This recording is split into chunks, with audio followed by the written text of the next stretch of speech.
kind of hammer you for the 2-3 days that what is OFT, what is FLD, what is training, and what is FFS, and so many other things. So how to develop a an OFT, and why is it challenging to develop an OFT in home science and veterinary sciences. There are so many things that we used to do. But in those sessions, I used to always ask a question to particularly all the new appointees in the KVKs. How many of you came to KVKs on your own wish? Please don't tell me a lie. Yeah. I mean, I'm not asking you this question. This is a question I don't want an answer now, because I know. But I must tell you, it is something like this. Please don't mistake me, because I think I can speak because I have all grey hair, and I can take this advantage and then speak this. So many of you would know, what is the difference between a love marriage and an arranged marriage? Okay, so it is something similar to KVKs also, many times. So, it seems like an arranged marriage, you really didn't like the boy or the girl, but parents selected, okay? One more thing we should know, that when we join the job, we must always remember one thing. Did we choose our parents? No, by default. Similarly, we also can't choose our bosses. Bosses are chosen by somebody. Similarly, parents and bosses cannot be chosen by you. Therefore, what happens is, when you come to KVK, it is something like Balavantada Maghasnana Aitange. Bartira, but then you fall in love with KVKs. Some people will always stay a little bit distance. I think you can probably never love anything in your life. If you make your hands dirty, take a plunge in it, that is why it is called as falling in love. You know what is the meaning of falling in love? You are at some place, you fall. You don't go up there, isn't it? So that is why KVK is something like this. So what happens is, people will know the importance of KVKs after they have left KVKs most of the times. While in KVKs, they are always, so much of work, so many meetings, so many things to do, so many reports to make. But one thing I'm sure most of you would enjoy is your interaction with farmers. Tell me, anybody here who is not liking their interaction with farmers? Please, honestly. This is a question I want to ask you. Honestly, tell me, who are the people who are not liking interacting with farmers? Please. It may be a politically incorrect question, but if there is something, and there is nothing wrong in that one, please be honest. Because of this phone. Yeah. Because of this phone. Yes. Yeah. Otherwise, directly every day we spend most of the time with Farmers, yeah. No, I mean, see, whether I spend it compulsively or I like doing what I do. That is my question. Anybody who is not so interested or doesn't like to interact with farmers? Please, honestly, all of you like? Then I am happy that don't ever curse yourself that why am I in KVK? You are in the right place. And also, all the people who have today reached having worked in KVKs and all that, one phase of their life in their career they remember is their work in KVKs. That is because that is where they actually learned something. Forget about what you learned in your BSc Agriculture, Horticulture, Marketing, whatever, and your MScs and PhDs. Okay, we all need, some degrees to be able to take up some job. We did that. But what we actually learn is when we are in the field. You are tested, you are teased, your knowledge is tested, your depth is measured. And there is nothing wrong when a farmer asks you something and if you did not know the answer to that, you can say that. Just like a teacher, a good teacher will always tell you, if a student gets up and asks a question, a good teacher who is not hurt with his ego when a student asks a question about which he doesn't have a knowledge, will always say that I'm sorry, I don't know the answer. Tomorrow I will refer and come back to you. Same thing you can do that there also. I will discuss with my colleagues. I don't know, I will check. I'll talk to other farmers, other experts, I'll come back to you. So that is one thing that you can always do. Often at Atari, when I was the director for 4 years, the most difficult thing that I found was to motivate the people who are not really motivated. Particularly, the newcomers to the KVKs is very hard to motivate. Because first thing is that, Appa, KVK transfer. They will think that, Appa, I have been put in KVK. This is the expression I have seen with some of the people. But I assured them that the same expression will change when I come to visit you, maybe after a year or two. And it did happen. And this is also, what I am sharing today with you, there is no cock and bull story here. It's all my experience, and I have seen how people have interacted. You asked Savita, she was there in KVK. She still remembers how our days in KVK. Yesterday I met Anand, veterinary doctor. He was telling, sir, in KVK we had really wonderful times. Many people who have, after going, why do you like that?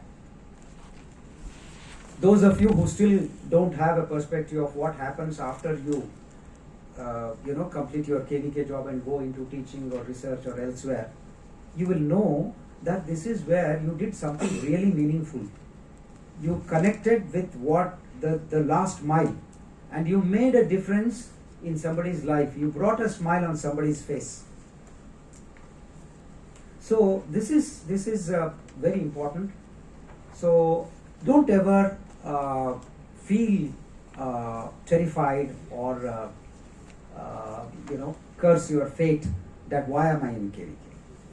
So think that this is an opportunity to serve. How many of us, when we are offered a job, what they say is in the interview, when the young people come, and then I've been in many such committees, you ask them, they say that, so where, would you like to work here? Sir, you put me anywhere, sir, I'll work. You put me moon on Mars, also they will work. But after they get the order, then there will be a battery of, leaders to influence them. I want here, I want there, I want in this place. You know that. So, every place has an advantage, every place has a disadvantage. Why am I here? Is there an opportunity to learn and serve? This is very difficult. There are many jobs today which don't give you an opportunity to serve. And there are many jobs which probably many of your spouses or your cousins or your brothers or might be working in the IT. How much they will be longing to spend a day in the nature. They go cycling from morning to evening, sweating, fretting, and then go to some place and to see some greenery.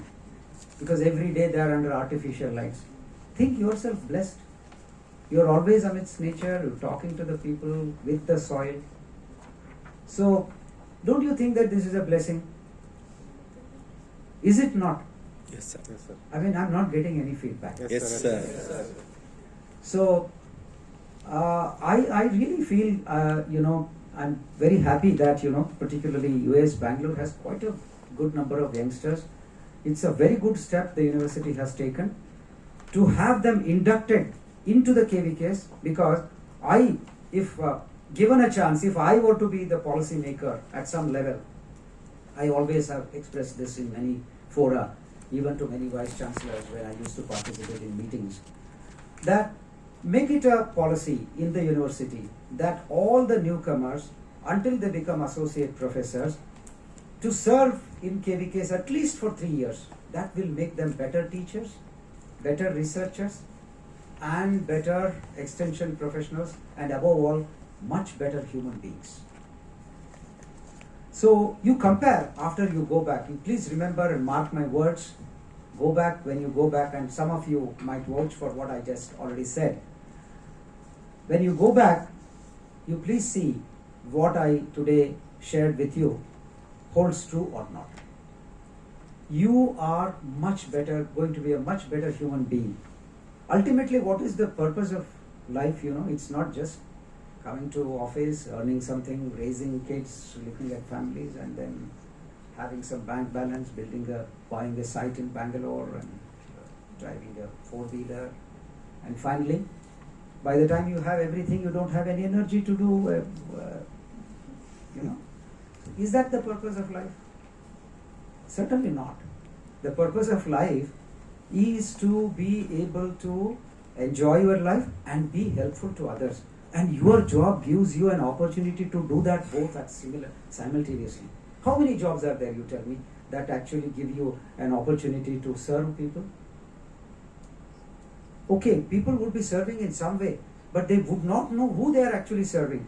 Those who go and then punch in front of the computer, these programs and programmers enter the data and whatever programs they write, they would not even know who is going to use it, who is going to make money out of it, who is going to take money out of whose pocket. They will not be knowing. But you have an opportunity to directly connect with the people that you serve. Let me share one example and then close this. Please don't take this as a sermon. I think even if it is a sermon, I find myself qualified to give a sermon because of my age, experience, and the different places that I served. Once I was working, most of my time I have spent, more than 50% of my service I have spent in the Telugu speaking states of Andhra Pradesh and Telangana. That was the time when I used to work in a project in Anantapur.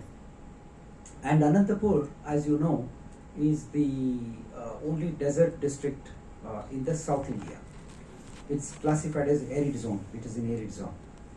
And for some reason, the people had a notion that we can't rear cows here and no milch animals, and it wouldn't be profitable. So way back in the year 2006-07, we were working on a project. At that time, we introduced some crossbred cows. You can't introduce something like HF, what we do in Bangalore or in southern Karnataka, because the temperatures go as high as 48 degrees. So we introduced a cow. And one of the project beneficiaries was a very poor family. And once we went to visit him, and the cow that we had given to him had a calf by then. And he had just milked all the fresh milk in the evening he was ready to give that milk to the society. How that was made possible, I don't want to get into the technology. I'm not here to speak about technology now. I'm just trying to speak the gratification that our job gives us. When I was there, about 7-8 people from the project, from the NGO partners, then the scientists and a few other people, around 8 people were there. So this farmer had a big bowl of milk, in a big this thing. He had a milk container, and he boiled it and then gave milk to everybody. And you know what happened? He was so happy that, sir, you have come, it's like, we are offering this milk to the person who gave this to us, to all the people. You are responsible. And in fact, I got tears in my eyes, because that amount of milk could have given him 50 rupees, which is very, very important for that family. And still there was a smile on his face. And just tell me, is there any other profession where the client, when you go, will serve you with so much of happiness? I'll tell you another example.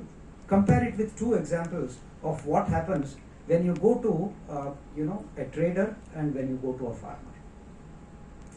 How many of you have visited Hyderabad? Most of you. Have you bought pearls there? Yes. What happens in a pearl shop? When you go there, the pearl shop, "Arey saab ko pani pilo bhai." So when you go, enter, they will get some water. Okay. After that, when you start finalizing your deal, then the guy will know how much you are buying. It's around something, about 10,000 rupees. "Arey, chai pilao saab ko?" Then chai will come. Then if the person is finalizing for something on a marriage or something, goes for 20-25. अरे थोड़ा cold drink ले आओ साहब को. Then they will give some cold drinks. Then if it is a really big purchase, अरे समोसा लेके आओ भाई. So this is the way they treat. Okay, based on what you are buying there, they will treat you. But go to a farmer. By the time your jeeps makes a halt, you will hear that tender coconuts falling down. Isn't it? He will not know what exactly he will get from you, but yet this is the hospitality you can enjoy. So this is a very noble profession. This is a profession which gives you personal gratification, personal growth, satisfaction, and above all, a sense of having been part of somebody's smile, bringing some a smile on somebody's face. Well, many times it doesn't happen. We also have seen the other side of it. Also have seen the things have changed a lot now. Earlier, when you used to go, there are places when you go, they don't even offer you a glass of water. Also, there are places. I don't say that everywhere this happens, but yet, we are bound by certain ethics of our work, and we need to do what we are supposed to do. Similarly, in many places, in many areas, everyone in every profession doesn't have this kind of an ability to connect directly with their clients and then see how or what changes they have brought into their lives. So I think I can probably go on. I don't want to be in between you and your lunch, and before some of you start looking at your watches, I'll stop.